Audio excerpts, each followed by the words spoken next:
جراحة شد الوجه الجراحة المفضلة بالنسبة لي، والحاجة اللي أنا متميز فيها جدا جدا في النورث ويست اوف انجلاند. بتتعمل تحت مخدر عام، ودي مدرستنا في انجلترا.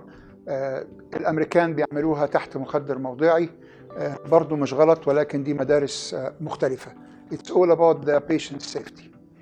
الجرح بيبقى زي ما احنا شايفين هنا في الصورة، بيمشي من السايد بيرن على خط الشعر ويجي قدام الودن، وبعدين يدخل جوه الودن، وبعدين يلف حوالين الودن. فأغلب الجرح، أغلب طول الجرح بيبقى متداري في أماكن مختلفة، وده تعتمد طبعا على خبرة الجراح. أثناء الجراحة، جراحة شد الوجه بتصلح كل المناطق اللي في الوجه، بداية من الخط اللي هو من الحاجب، من الانجل اوف ذا اي لحد تحت عظمة الترقوة في اعلى الصدر. كل ده بيتصلح.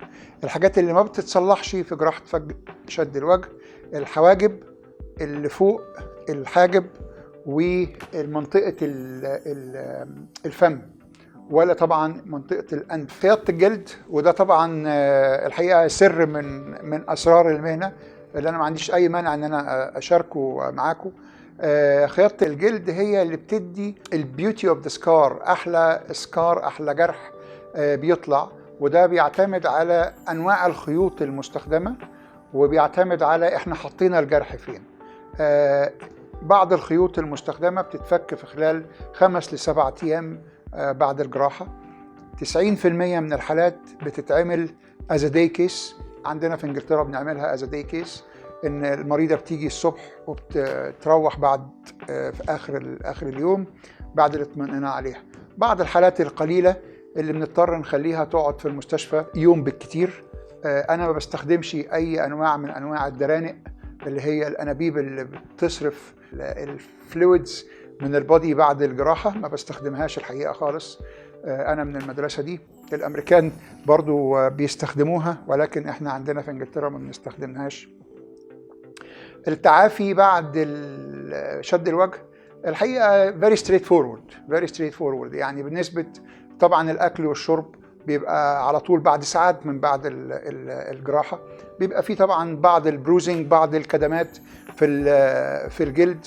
ده بتاخد يعني 7-8 أيام وتقل خالص. بالنسبة السواقة أو الحركة، في خلال أيام بتقدري ترجعي لحياتك الطبيعية خالص. بالنسبة للتعرض للشمس الحقيقة ما بنصحش خالص قبل 2 ل 3، ودايما بقى أطلب من عيانيني إن هم يستخدموا SPF كريم فاكتور 50+. أقل من 50 ما بينفعش قوي، أكتر من 50 هو ده المطلوب. الميك اب برضو مش قبل 2 ل 3 أسابيع تو وير ميك اب بعد جراحة الفيس ليفت.